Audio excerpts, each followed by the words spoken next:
السلام عليكم ورحمة الله وبركاته. معاكم الدكتور رمضان خيري في فيديو جديد. والحقيقة النهارده احنا مش هنتكلم عن دواء ولا عن وصفة ولا عن أي حاجة في الصيدلية. احنا هنتكلم عن موضوع دلوقتي كل الناس أو أي حد بيدخل الصيدلية بيتعرض ليه، وهو موضوع زيادة الأسعار. الحقيقة إن فيه زيادة رهيبة وغريبة في الأسعار. طبعا الموضوع ده ليه أسباب كتيرة، ولكن اللي احنا عايزين نتكلم فيه مش اسبابه ولا تداعياته، احنا عايزين نتكلم في حل الموضوع ده. طبعا اتكلمت قبل كده في فيديو عن نقص الادويه، ودي برضو مشكله موجوده ومشكله كبيره موجوده الايام دي.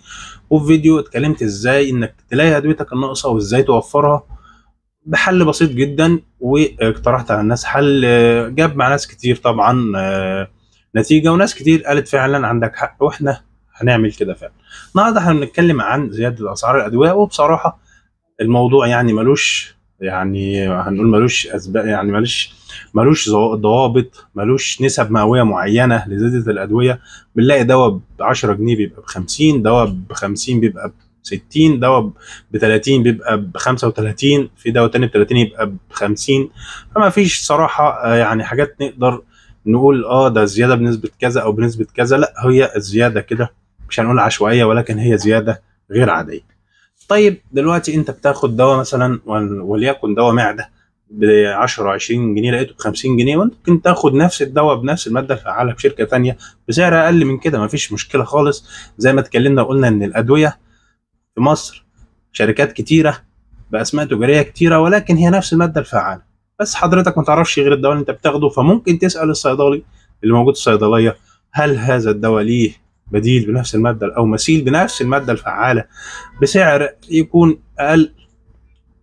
فهتلاقي طبعا واحد واثنين وثلاثه وعشرة بنفس الماده الفعاله. ومفيش شك ان دلوقتي في طبعا اسعار قديمه واسعار جديده، ولكن الموضوع ده يعني ما فيهوش، مش هنقول مرونه، يعني مش متاح بشكل كبير ان انت بقى تقعد تدور في صيدليات على اسعار قديمه واسعار جديده. طبعا الموضوع هيكون مرهق ليك ومتعب، في حين ان الحل الاسهل ليك ان انت تاخد دواء بنفس الماده الفعاله شركه تانية بسعر مختلف. فالموضوع ده معروف في الصيدليات جدا، واحنا عارفين الموضوع ده، وعارفين ان دايما قبل حتى موضوع الاسعار في ناس كانت بتسال والله الدواء ده ب 100 جنيه، ما فيش حاجه مثلا ارخص بنفس الماده الفعاله.